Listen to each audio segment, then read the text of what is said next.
இந்த சமாதான நேரம் நிகழ்ச்சி மூலமாக உங்க எல்லாரையும் பார்ப்பது எனக்கு மிகுந்த சந்தோஷம். சங்கீதம் 91:11 உன் வழிகள் எல்லாம் உன்னை காக்கும்படிக்கு உனக்காக தம்முடைய தூதர்களுக்கு கட்டளையிடுவார். இந்த வசனத்தின்படியே கர்த்தர் உங்க ஒவ்வொருத்தரையும் தேவ தூதனை அனுப்பி பாதுகாப்பார்.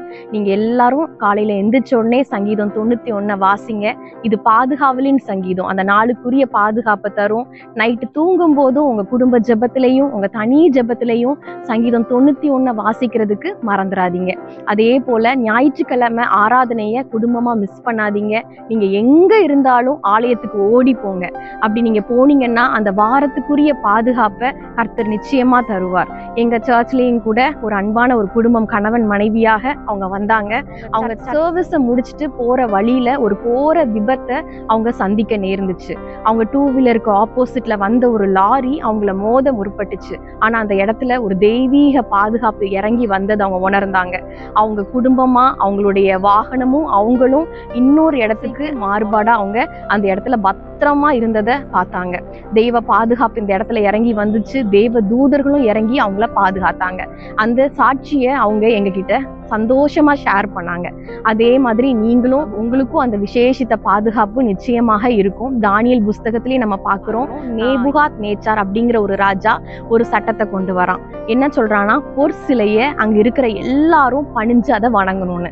ஆனா அந்த தேசத்துல இருந்த ஷாத்ராக், மேஷாக், ஆபேத் நேகோ அந்த 3 பேரும் மாத்திரம் கர்த்தருக்காக அவங்க வைராக்கியமா நின்றாங்க. அவனுடைய தெய்வத்தையும் அந்த பொற்சிலையையும் அவங்க வணங்க மாட்டோம் அப்படின்னு கர்த்தருக்காக அவங்க வைராக்கியமா நின்றாங்க. அதுக்கு பலனா என்ன நடந்துச்சு தெரியுமா? அவங்க 3 பேரையும் அக்னி ஜுவாலையில கொண்டு போடுறதுக்காக அந்த ராஜா கட்டளையிட்டான். அப்போ 3 பேரையும் தூக்கி அந்த அக்னி ஜுவாலையில தூக்கி போடுறாங்க. உள்ள போடும் பொழுதே 4வது நபரா தேவ தூதன் இறங்கி வர்றத சுத்தி இருக்கிற எல்லாரும் பார்த்தாங்க. அவங்களுக்கு உள்ள எந்த தீங்கும் நடக்கல.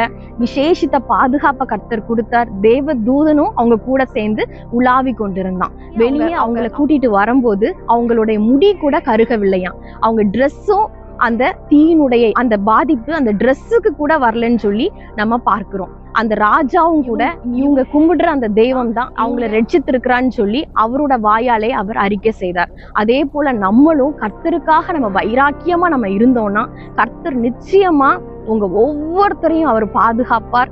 அவர் தெய்வ தூதர்களை அனுப்பி எப்பேற்பட்ட சூழ்நிலையா இருந்தாலும் அவர் அந்த விசேஷித்த பாதுகாப்பை உங்களுக்கு கொடுப்பார். உங்களுக்காக நான் ஜெபிக்க போகிறேன். ஏசப்பா, உமக்கு நன்றி. இந்த சமாதான நிகழ்ச்சியை பார்த்து கொண்டிருக்கிற ஒவ்வொருத்தர் மேலையும் விசேஷித்த பாதுகாப்பு இறங்கட்டும் அப்பா.